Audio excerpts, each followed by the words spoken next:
Welcome to Let's Bet, the show for people who love betting on sports but hate losing money. I'm going to show you how to increase your sports betting bankroll by gaining confidence so that you can ultimately have the lifestyle that you deserve. I'm your host, Scott Pritchard, professional full-time sports bettor for the past 31 years, founder of Pritchard'sPicks.com. You can find me each and every weekend in the Las Vegas Review-Journal. Last year in the World Championship of Sports Betting, the Circa Invitational, I was the third place finisher. We're broadcasting live and worldwide from Las Vegas, Nevada on Pritchard'sPicks.com. In addition to that, if you want to reach out to us, we're on demand. We're on your favorite podcast video distribution platforms. We do encourage feedback, good, bad, or otherwise, mostly good feedback. Email us at letsbet@pritchardspicks.com. That's letsbet@pritchardspicks.com. Now let's get started. My guest today is a living legend. Moved to Vegas in 2006, pro bettor. This guy is an icon in this town based on success in sports handicapping contests. Off the top of my head, this guy won the Palms contest. He took first place in the station's Last Man Standing contest. In the Circa Millions, thousands of competitors, my guess, he took second, he took fourth. The next time he competed, he took 20th and 32nd. Are you kidding me? Please welcome my friend, mentor, colleague, and all-around good guy, great guy, pro bettor, Cris Zeniuk. Cris, welcome to the show. Happy to be here. How's life treating you, my friend? Oh, it's rough. I've been up all night. It's important before heading into the new football season that you put last year behind you, and that's what I was doing. You can't move forward without looking back and try to learn something from last year. So I've been up for 2 nights in a row, just going through each and every one of my wagers and trying to categorize them and look at what I may do differently this year, or what went right and what went wrong. I appreciate you saying that, and I think that's one of the reasons we've connected so well as one professional sports bettor to another. We tend to be a bit analytical. We tend to think in terms of logic, and yesterday's games are history. Today's games are a mystery. But like you, I pride myself on getting away during the off season. I know we both have been separately in Thailand during the off season, but the next 5 to 6 months, man, it's go time. I chose to eat the frog. I love it. But again, it gets to be a bit overwhelming, a bit stressful, but hopefully more times than not, profitable and or lucrative. Quick question for you, my friend. What do you think are some of the mistakes? I mean, it's designed for you to lose. The reason the sports books make money is because of the juice, the vig, the tax. My first question for you is, why do you think most people lose betting sports? I think it actually comes from lack of discipline within themselves or ourselves. I think it's important to manage exactly what your goals are and what your expectations are. One of the most important things that I advise people is personal accountability. You can't blame anybody else for the money that you lose. You can't blame the wife for interrupting and jinxing you. You can't blame your friends for, plowing another drink in you. You can't blame the fact that, you drank too much. Whatever your weaknesses are, you have to be honest with the hardest person in life to be honest with, and that's yourself. And you have to decide what your budget's going to be. I think if money is ever a concern that you're fighting a losing battle, money is a way to keep score. But if the amount of money that you're investing or risking is something that weighs on you in any way, shape, or form, you're going to start to make some wrong decisions. You're going to start to question yourself. It has to, whatever you're doing, I suggest it has to be entertainment expense and as automated as possible, getting yourself into habits and routines and structure what you're going to do and try to abide by everything that's going to work in your favor. Yeah, again, I think when it comes to sports betting, you have to have thick skin and a short memory. One of the skill sets that I like to teach, train, and explain about has to do with money management. And people are surprised when I proactively tell them that ultimately you never want to risk more than 2-3% of your bankroll in any one bet. And my experience has been that only 2 to 3% of the people actually do this. You're 100% right. I mean, people get really upset. They may have a large bankroll when you tell them, okay, well, your 1 unit wager is $20, and it's like, what? So, but it's very, very important, because the very, very best bettors will go into huge losing streaks. I will win 10 games. I will lose 10 games in a row. And losing never comes at a perfect opportune time where you're expecting it. So expect the unexpected. You have to be able to go through the cycles of ups and downs, and you can't get too high. You can't get too careless, and you can't get too despondent. And if you've got a good system, if you've got stuff that works, you have to stick with it. You're always evaluating whether there's anything that needs to be tweaked, or am I doing something wrong? But if you have good process, you have to write it out. As a pro bettor, a winning, successful, long-term pro bettor, Cris, what would you say are the top 3 skills needed to be a successful winning player? Personal responsibility, accepting whatever you're doing, you're responsible for. Because, if you're working with partners, or you have family, around you, or friends influencing you, whatever you do is up to you to structure your life and put yourself into a position to win. The mental approach is I honestly believe the mental aspects of what it takes to win are the most important skill to have. I think it's very underrated. There's a lot of content on sports betting out there. I don't think you need all the fingers on one hand to count the content discussing the mental approach. Do you have a favorite bet to make, whether it's first half, second half, sides, totals, money lines? Do you have a specific bet strategy that you prefer more than any other? Well, it really depends on the sport. It depends on whether I'm really grinding or whether it's sort of a pleasure thing, like a guilty pleasure thing that I like to do, which is not completely bad. Is I like small round robins with underdogs. I like to pick my spots where it can kind of add up. If you go 4-1, 5-0, you've hit a nice payday for not putting up a lot of money, but you've got to pick your spots where you get a nice assortment of underdogs in there, and it's kind of fun for me. So, and a fun type of thing. When it comes to betting the NFL, my bread and butter, and my arsenal is aside from just betting straight bets, is I'm strongly involved in parlays and teasers, and I get ridiculed a lot for it, and that's okay, because I do a lot of research that people don't do. There's a lot of misinformation on teasers. It's laughable, the misinformation that's out there.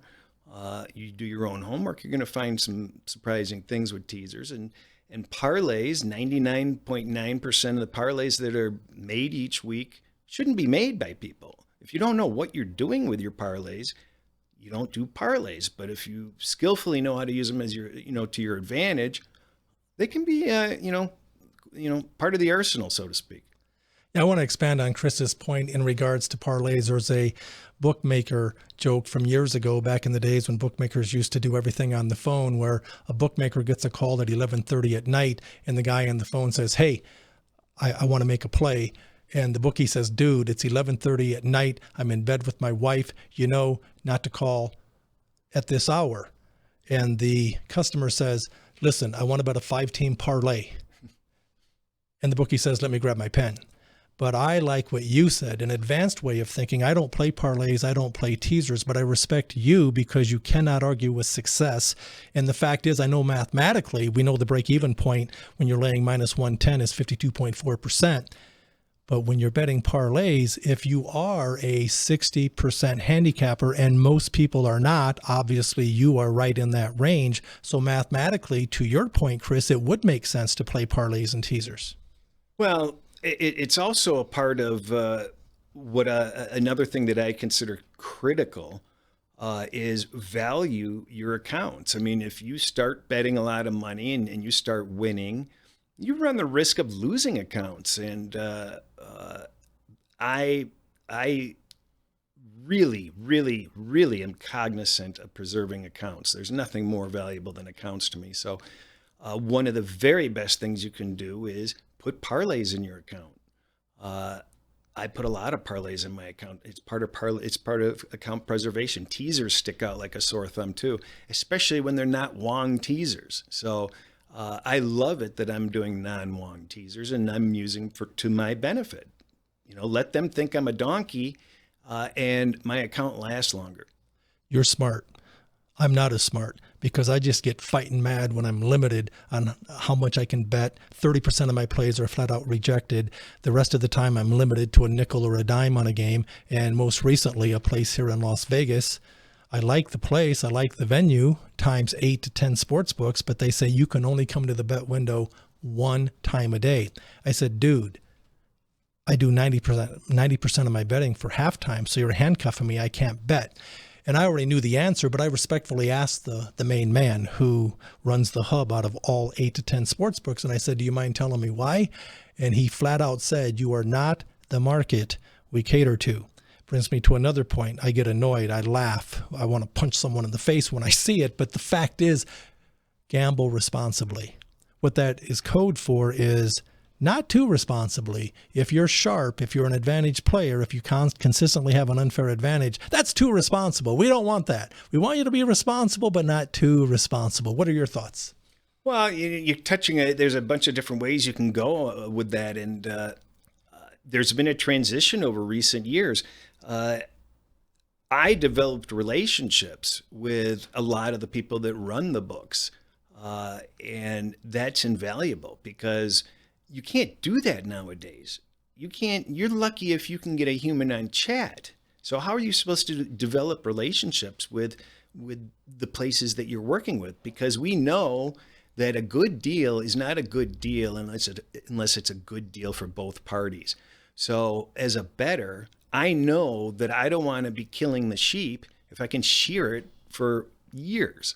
So that's my goal. And I want to understand as much as possible of what they're willing, which each shop is willing to take, what their needs are. And I evaluate where I can hurt them, where I can help them. And I try to spread things out as much as possible. I try not to bet in one place. I try to just, if I'm betting X amount, I try to split X and divide it by 5. And I try to bet it in 5 different locations so that I'm not banging, full limits at places necessarily. But there's just so much. It's so layered. There's so many things you can do in it, with just preserving your accounts and how you relate to these places. Because if you're out for the jugular, one of the greatest things I love to do is when I see errors, I'll send them a $5 bet or a $50 bet. That's telling them, because they, all my accounts are obviously keyed and they know immediately when I bet. When they see a little bet like that, they know, okay, what's wrong with that?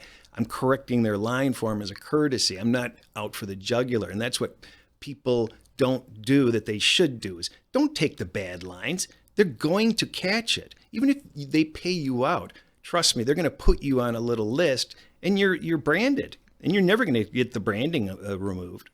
I like the fact that you play the long game because, to your point, when I've been in a sports book and I see that the halftime line is -4 when we know it's supposed to be +4, and I see amateurs running up to the bet window, I respectfully go to the supervisor and said, hey, I'm not going to bet this, but I think you made a mistake. And they're always appreciative. Doesn't stop them from limiting me or rejecting my plays. But again, I wish I had the mindset that you did. I get fighting mad when I'm rejected, or they jerk me around on the point spread, or they change it after it's already on the board and it's already in the ticket window. All they have to do is print it and they change it. But I understand they're in business for business, but I like your mindset and that brings me back to another point, because I'm oftentimes telling people that you want to have as many outs as humanly possible, based on Las Vegas phone accounts, based on being in person, based on offshore, wherever you can get down. Because the challenge, and you know this, the challenge is oftentimes getting down, playing the game within the game. And if you only have one book, one outlet, you're doing yourself a tremendous disservice. I have 14 different places. So obviously if the line closes 3 and I'm laying 2.5, it's because I bet it on Tuesday. And how important in your mind, Cris, is having multiple outs? You can never have enough. I have about 26 or 27 that I'm using right now, and I'll take as many as I can get. And it's actually work to keep them all in play, because you can't just take these accounts and leave them dormant. You've got to be feeding them a little bit, give them a little bit of activity. So that in itself is work. But over the course of time, I'm betting a lot of different sports. So some shops are horrible for certain sports, while the same shop can be gold for something else. And you can always find little nuggets at every single shop, pretty much, unless they're literally just pure meat and potato PPH type. So if you have time, instead of just being numb and watching TV or zoning out, I used to just thumb through accounts and thumb through everything in there, and it would help me gain market awareness. It would help me say, oh, I didn't even realize these offerings were available, or wait a minute, this line doesn't look right. And then you do some research. Yeah, I guess it is right, but now it stimulates you to start looking elsewhere. I love to play in the alternate line market, and that's a lot of work, because it's hard to memorize alternate lines and the value on them. And I like to work them into other things too. So it's hard to explain, but I'm doing a lot of different stuff. And when I'm looking at all these different offerings, anything that I'm not familiar with, I try to determine, what can I use this into? Can I use it as a hedge? Can I be proactive? Can I use it as part of the arsenal? Could I just leave it in the back of my head? But I want to know everything that's available, and I want to be able to use it at some time. Special day here at Let's Bet. We broadcast live each and every Friday from 1 to 1:30, but this is an extension of How to Make Money Betting Sports Football Edition. We're at 1:30 Las Vegas time. We'll take a 5 to 10 minute break. We'll head to the live studio audience. We do have a select few studio members in the studio with us right here, right now. Added value, no added cost. I'm speaking with Cris Zeniuk, professional full-time sports bettor like myself, who's had a ton of success in handicapping contests. Cris and I both have been asked to compete for the World Championship by invite only, the Circa Invitational. Last year, I mentioned at the outset, there were 16 invited to compete. This year, they've expanded the field to 25. Last week's guest, Chris Piper, took 5th. I was fortunate to take 3rd. Cris Zeniuk, you have been invited to compete as well. Are you excited? And how do you see this differently than, say, everyday run-of-the-mill sports betting? I try not to get too emotional about the contests. I find the more excited you are about them, I think you get an inverse result that you would like. I think if you're talking about just simple contest perspectives, I think the average person would be shocked at how little time I spend coming up with the picks. I think, it's a situation of think long, think wrong. So, when I finished in 2nd and 5th in Circa, I used I think only 60% of the picks were common. So I was averaging more than 7 picks per week, which is tough to do. I had them completely with separate picks doing that. And I wasn't thinking about it all week. I was opening up the app, and I think I would spend 15, 20 minutes on, overall, because I just felt like I absorb all week long. The lines, you look at them, and it just seemed like stuff would pop out. Because I think if you start looking at that type of stuff on Mondays and Tuesdays, you absorb so much information, you start to question yourself, second guess yourself. And I think the key is to just absorb and see where your brain is when it's time to make those decisions. The Circa Invitational, they have a live studio broadcast on YouTube TV each and every Friday night. Living legend Brent Musburger calls it the sharpest hour in sports betting. His words, not mine. I just happen to agree with him. We have some heavy hitters in this contest, so it's not for the faint of heart. Well, and here's the thing. Don't for a minute think that it doesn't take an inordinate amount of good fortune and luck. Okay, I've been very, very fortunate. I don't have contest superhero powers. Nobody does. You have to be able to put yourself in a position to be lucky, number one, and you have to know what mistakes to avoid. So it's oftentimes what you avoid, and there's lots and lots of contest strategies, but those contest strategies may only apply once or twice a year, maybe not once during a year. So you just have to be very selective. Take me back. Tell me about your first bet. Was it legal, illegal? Oh, I just remember betting 50 cents with my grandfather on the Notre Dame game with Joe Montana playing. And Early 80s, yeah. It might have even been late 70s, but the Rudy era.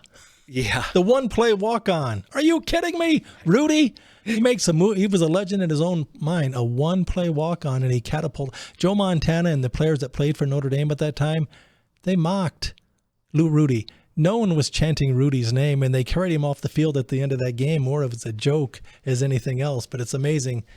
I don't know. It's one of my least favorite movies of all time. Oh, I like that movie, and it reminds me of Remembers the Titans. I like that movie too. So you drank the Kool-Aid. You bought into the Rudy being a legend in his own mind. No. But I like good movies. I used to bet the Oscars religiously. I used to see 100 movies a year, and I used to be really into it until it kind of changed the dynamics around 2018. But it was a lot of fun. So I get benefit from bad movies too. What is market analysis as it relates to professional sports betting, and how important is it?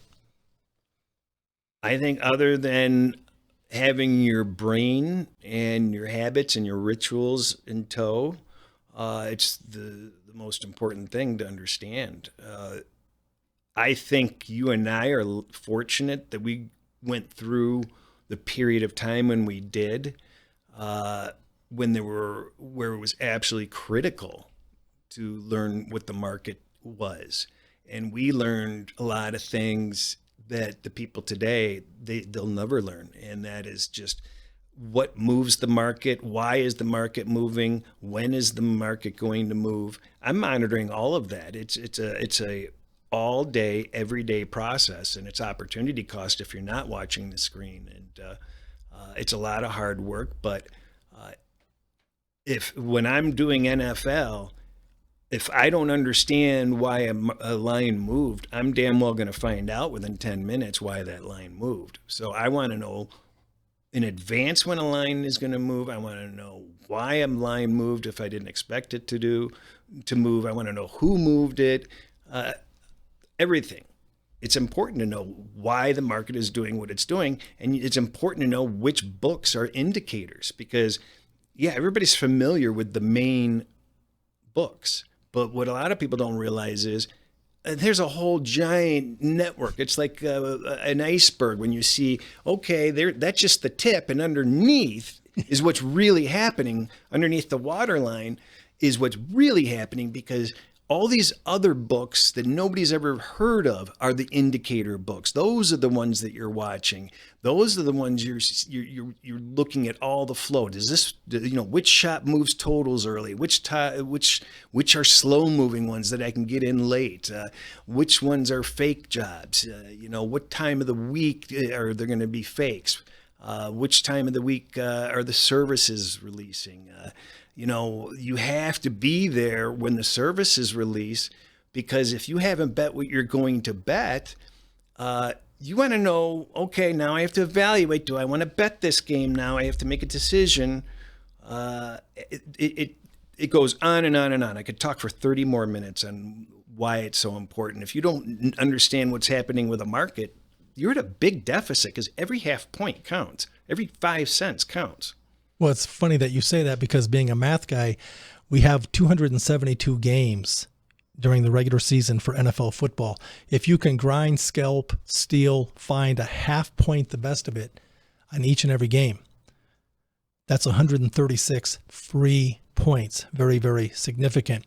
Every week on my show Let's Bet, I try to ask my guests what frustrates them when it comes to sports betting. You don't have to look far. Last week's guest, Chris Piper, the 2021 Circa Survivor winner for $6 million, he said it's bad, random, brain-dead coaching decisions. I've said it annoys me when I'm betting an NBA game and I do my homework, I do my due diligence, I'm beating the closing line value by 2 points, looking good, feeling good. I win by 20. I'm rich. Oh, wait, it goes overtime. They play an extra 5 minutes. I handicap a game for 4 quarters, not 5, and I lose by 1. I hate it when that happens. But, Chris, what frustrates you when it comes to sports betting? I think technology issues frustrate me the most. When the apps aren't working, when when I'm spinning, when the internet's slow. As far as we're not players, okay? We don't control anything. We aren't the refs, okay? Variance is going to happen. And if you're a winning bettor, variance is going to work against you more often than it's going to work in your favor. So we already know we're going to be frustrated more than the average person. We can't get upset and lose mental composure or mental energy on bad beats and referee decisions and whatever works against us. It's like you can't get too high, you can't get too low. And if you find yourself getting too high or too low, you got problems. I love that analogy. Again, be even keel. The late, great Dink, Alan Dinkinson, I used to talk to him at length. We were really good friends for 30 plus years. And I would always get so annoyed with these horrific bad beats. He says, listen, as a sharp, as an advantage player, as an unfair advantage player, oftentimes the only way you can lose is if something unforeseen happens. On the last play of the game, there's a pick six or there's a fumble run back for a touchdown on the last play. So get used to it. It will happen again, and it's to your point. I want to get your Super Bowl prediction.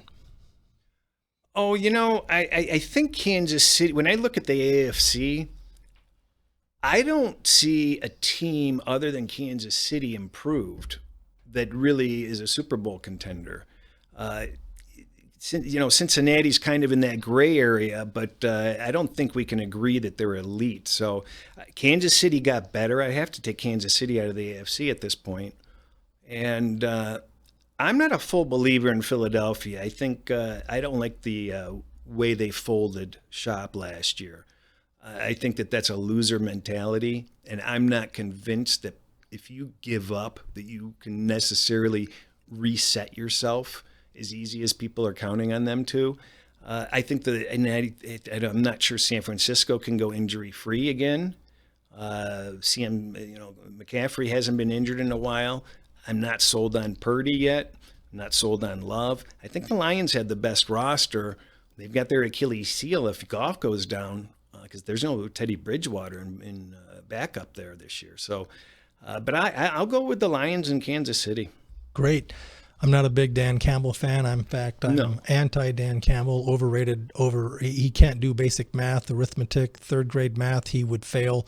And I'm not big on any coach who cannot look you in the eye after they lose. He's always wearing his cap. He's always looking down at the floor, whining, crying. I'm not a big fan of grown men crying. And this was like 2-3 years ago. He pulled a Joel Embiid. He just horrifically cost his team proactively the game, and then he was saying how much he loved his players, taking all the attention off of his super bad coaching decisions and just putting it on how much love he has for the team. Not a big fan. We're going to come back and wrap things up with Cris Zeniuk. He's going to share with us, as will I, our number one best bet for opening weekend NFL football. But first, a quick break. Hi, this is Chris Piper, 2021 Circa Survivor winner. I was just on with Scott Pritchard on Let's Bet. A great show. I appreciate it, Scott. Thank you very much. Hi, this is Chris Piper. All of the Chris's. Chris Piper last week, Cris Zeniuk this week, both professional sports bettors, as am I. We're broadcasting live from Las Vegas each and every Friday from 1 to 1:30. Today, special day, we're also doing an extended 1-hour educational teaching, training, and explaining how to make money betting sports football edition. Pizza and soda for everyone. You should have drove here. You should have made the trip. I've had people that are tuning in online. That's great, but you're not getting the pizza and the soda. Added value, no added cost. Cris Zeniuk, opening weekend, starting Thursday, Friday, Sunday, Monday, next weekend. One play, one time. Who do you like and why? You know what? I'm going to cop out here and give a lesson instead. It's better to leave a winner on the table than to add a loser. And I don't have my work done for week one yet, so I don't have a play. So I'm not going to force one. And that's what I recommend everybody to do when there's TV games, anything. Never feel pressured to come up with a pick. 0-0 is better than 0-1, but I'm going to take the bait. I'm going to share one play one time. Jets, Jets, plus the 4 and a hook against the San Francisco 49ers. I'm thinking and visualizing maybe a Super Bowl hangover. Went to the big game last year. Super excited that Kansas City won. And to your point, I have to say I don't usually get on teams to repeat, let alone three-peat, but this Kansas City Chiefs football team, remember, Mahomes statistically had the worst season in his career, and they didn't play at home in the playoffs. They went to Baltimore, won. They went to Buffalo, won. They went to the Raiders Stadium for Super Bowl and won, and now they improved their team based on the fact that they had a weakness with the receiving corps, but they've improved. As we wrap things up, Chris, how can people find you? I can be found on X or Twitter at Las Vegas Chris, at Las Vegas Chris on YouTube. I have videos on my YouTube channel Tuesday and Thursday. Tuesday show is kind of neat because we just unscripted, just talk football and what's on our mind and try to learn from each other with my friend Ron A. Sports. And Wednesdays, I do the Bet US show with Steve Fezzik and Jared Smith. And I think that's where you can find me. Oh, and I'm on Wager Talk. If you want to follow what I'm betting, you can find me on Wager Talk. You mentioned Steve Fezzik, the only two-time defending champion of the Westgate contest. A lot of respect for Steve. He was in the first Circa Invitational, a rock star like himself. To give you an idea how challenging this contest is, Steve took 15th out of 16th. I'm not throwing him under the bus. I'm simply saying that, and he proactively promotes this, how hard it is, because the numbers come out at noon and you have to submit your plays by Friday at 5. So there are no stale numbers, not unlike any other contest. You get the numbers on Wednesday and you have until Saturday at midnight. So you're going to have some obvious choices there. But Fezzik is back in the contest this year. So again, it's going to be fun, hobnobbing, talking shop, and we're all competing for the prestigious green jacket and also some cash. They give cash back to the top 3. That's a wrap for this week's edition of Let's Bet. For Cris Zeniuk, my name is Scott Pritchard, founder of Pritchard'sPicks.com. Get locked and loaded on my Pritchard's Pick of the Day each and every day, one low fee monthly. More content, more plays, one low fee. We love hearing from you, our guests, our viewers. Simply go to Let's Bet at Pritchard'sPicks.com. That's Let's Bet at Pritchard'sPicks.com. Until next week. Well, before I get to that, remember, this is going to be a continuation, 5-minute break, and then we're going to the studio with the studio audience and online folks to address how to make money betting sports. Football edition. I'm going to reveal the secret sauce, what I've learned in 3+ decades of being in Sin City, having come here from Aurora, Illinois. It was April of 1993. I blinked, and it's 31 years later. Are you kidding me? In the meantime, till next Friday, see the cashier.